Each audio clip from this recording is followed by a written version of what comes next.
Ας περάσουμε τώρα στο επόμενο θέμα, το οποίο αφορά το press conference που πραγματοποίησε το Premier Boxing Promotion την Τετάρτη 27 Μαρτίου.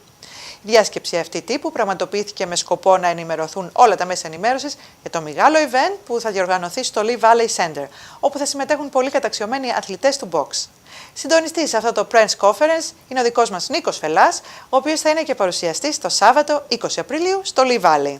Ας παρακολουθήσουμε ένα απόσπασμα από αυτή τη διάσκεψη τύπου. Good evening, ladies and gentlemen, and welcome to Premier Boxing Promotion's first press conference of 2019 here at the Edmonton Eagles Amateur Boxing Club. We'd like to thank you for joining us in the build-up to our April 20th card at Pickett's Lock Sports Centre in the Lee Valley. Tickets are on sale now, and the event itself will be broadcast live on Hellenic Television.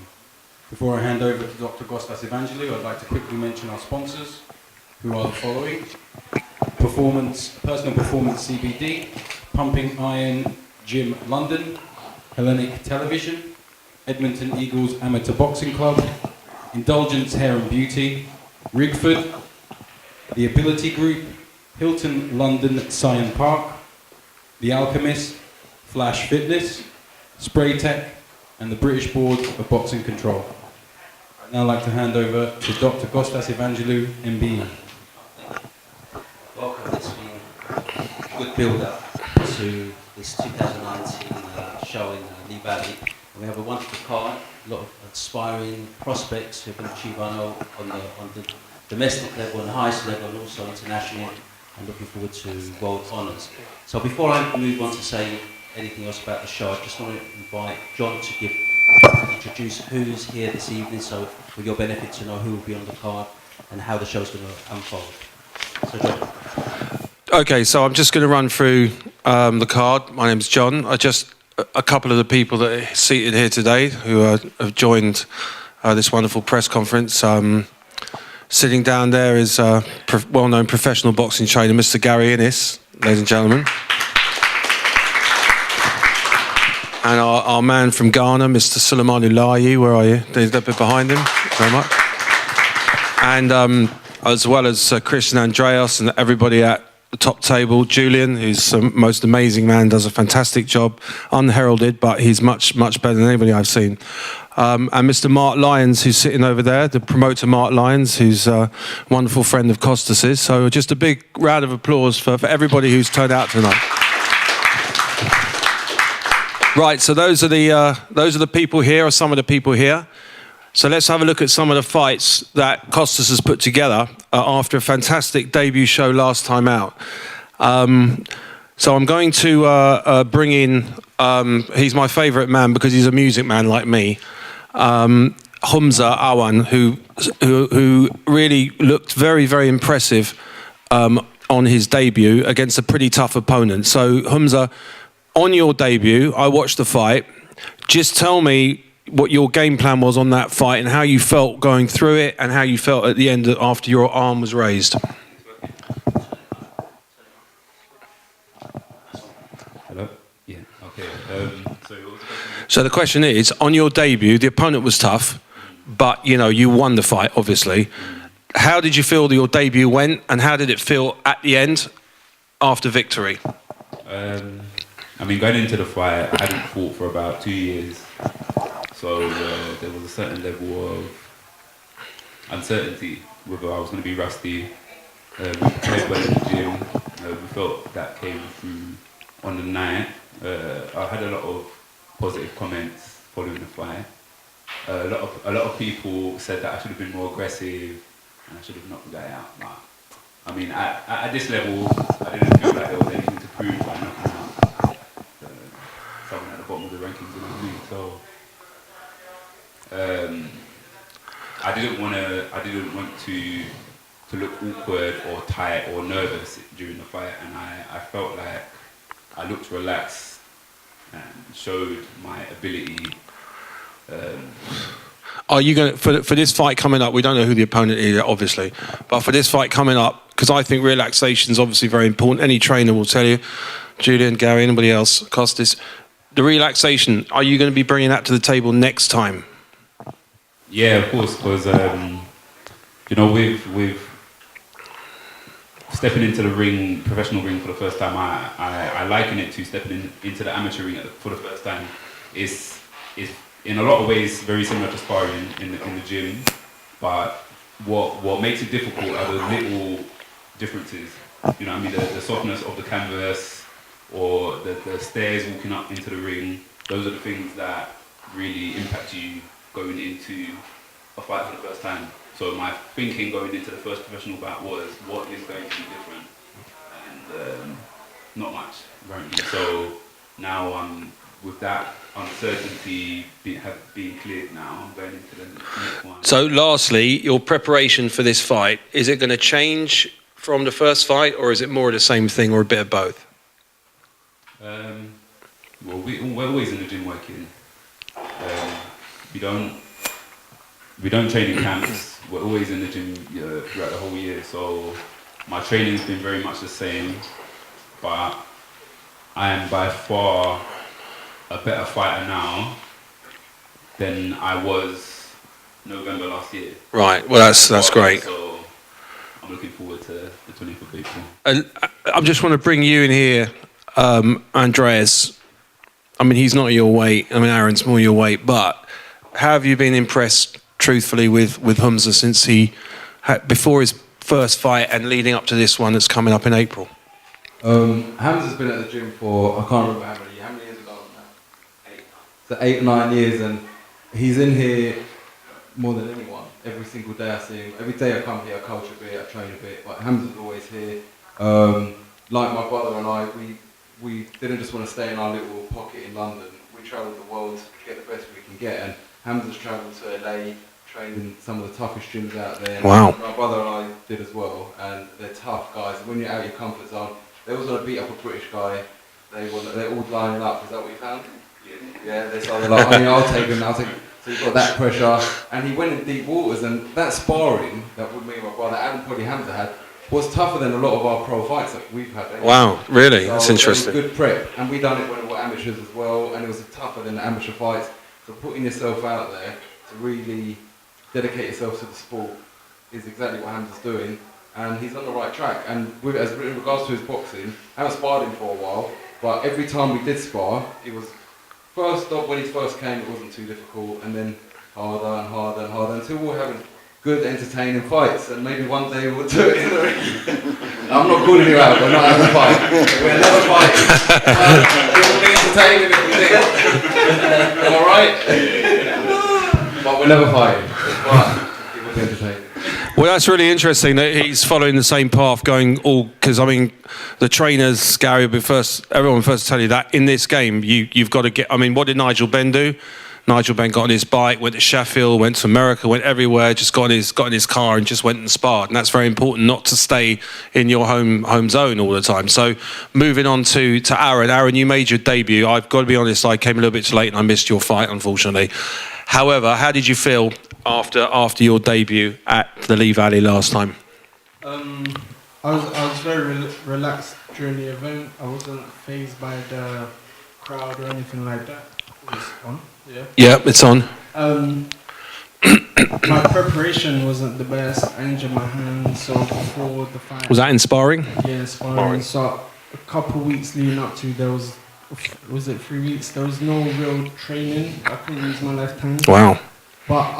But I just got in the ring, done what I needed to do, and yeah, I'm happy with the result. So the cruiserweight division is quite interesting, and like every division is, it's a lot more competitive than it ever was. And we can go back in yesteryear, and there were very few cruiserweights. Now there's quite a lot more. So do you see yourself in the long term staying at cruiser, or is there a chance you might move up to heavyweight?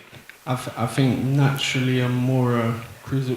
The heavyweights now are like 6'7". Yeah, that's true. So it's not for me. So you're going to stay at cruiser. Could you do light heavy, or is it cruiser? Bang on cruiser. I would say I'm more cruiser. And sparring wise, are you going to different gyms, or are you staying at Edmonton, or is it harder than say Humza, who's lighter weight, or even Chris? You have to speak to my coach. All right, let's bring in Julian here.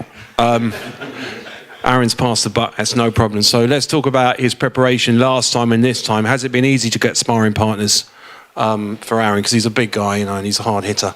Yeah, there's guys out there that that we can approach with sparring. At the moment, we've been keeping a lot of the work in the gym, and just a lot of improvements on certain areas of their boxing, developing their boxing skills, their footwork, their defence, and yeah, just moving on to this next fight. Hopefully, we'll get the W again for both of them. Well, that would be really excellent. So thank you very much. Thanks, Aaron. So we're going to move on to a couple of the other guys on the card. Now, introduce a welterweight who's over there. I haven't seen you fight, Kian, but I've seen you spar. In fact, we brought a sparring, you don't know this, but we brought a sparring partner down to the Kronk a long time ago, and I'm afraid he got knocked out very quickly inside about 15 seconds. So I know about your power, right? So you've been out for a while. I don't know why. I have no idea why, but it's up to you if you want to explain it. But you must be looking forward to coming back. And the fact you're unbeaten and you've had a lot of fights, what's going to happen now for Kian? What's going to happen? First, just to get this fight, get through this fight, you know, have the fight, and is this on? Oh, wait, go on. Yeah? Okay, I can feel it now. Yeah, so first is to have the fight and, you know, shake off all the rust and just get back to normal and just keep on doing what I'm doing, winning fights, you know, whether I knock them out, whether I don't knock them out, win every round is what I always aim to do, you know, and then just put on a good show for all the people that come to watch me fight. How long have you been out now? My last fight was October 2017, so a year and a half. It's a year and a half, yeah, so it's quite a way out. But I think the ring rust, obviously, you know, have a couple of fights, the ring rust will definitely go. So I want to bring in Chris, because, of course, Chris, you was a welter, weren't you? Yeah. And therefore, being a welterweight, please, obviously we got Hamza and now we got Kian. Just tell me the difference. If you're a welterweight, because I remember you used to spar with Ashley Theophane a lot, and it was a certain kind of spar. Is it more, for Kian and for Hamza, is it more a technical thing at the lower weight, or is there no difference at all in sparring? Because I'd be very interested, especially with Kian coming back, and how do you feel that, that as a welterweight, that his sparring and preparation should be as same as when you were? You know, when, as a welterweight, or previous welterweight, or a little bit heavier now, 10 kilos heavier, but I found that there were so many welterweights and light middleweights out there that you're getting a lot of sparring, and it was kind of, we were quite fortunate where on the top end of the scale, the heavyweights, there's not much sparring out there, there's very few people, you have to travel a long way to get these big guys to spar. Also, if you're really lightweight as a man, a natural man, you're going to find it hard to find sparring. So as a welterweight, you're kind of sport for choice. Me and my brother, as my brother said, that we travelled a lot. We went to America and we went to the Mayweather gym, and nearly every boxer in there was a welterweight, junior middleweight, and that's when you know, with Ashley Theophane as well, light welter. Exactly. I know they've changed the name now to like super lightweights and stuff. Whatever, it's still the same, isn't it? So yeah, I guess that weight is a lot more technical, because some of the best boxers in the world are welterweights, and when you're watching these guys fight, you're going to try and emulate what they're doing, because they're at the top end. You know, you've got the you know, Mayweather, for example. You're going to try and steal things from him and work on your own abilities with watching these guys, and it is very, very technical. I think boxing should be all technical, supported by superior fitness, of course. But yeah, definitely at welterweight. Hamza, I mean, we've never sparred, obviously, because, you know, I was a bit older than you. How old are you, by the way? 27. 27, yeah, I'm older than you. So, you know, with Hamza, he's a very, very technical fighter, very technical, and growing up through the boxing years with Hamza, he's really become his own style now, and that's like sort of at the beginning of your professional career, you kind of try and be safe, but I think in his next few fights he's really going to find his own style, especially with the technique he's got. He's a counter puncher, but you know, everyone can say, oh, you've got to be more aggressive. The people that say that are probably never boxed a day in their life. You know, you get in the ring, alright? So, you know, Hamza done very well in his first fight. Very well. And a lot of people that don't even know Hamza, they weren't biased, they just said that guy with the, you know, the braided hair was really good. You know, just so you know that, Hamza, by the way. So the fact that you and your brother and Ashley Theophane, of course, because he went to the Mayweather gym and he actually got a proper world title shot. He went about as far as he could. For yes, he is. For Hamza and for Kian, right, as welterweights and with the Mayweather tradition and everything else, do you think that they need to go to America, or should they follow in the path of you and Andreas and Ashley?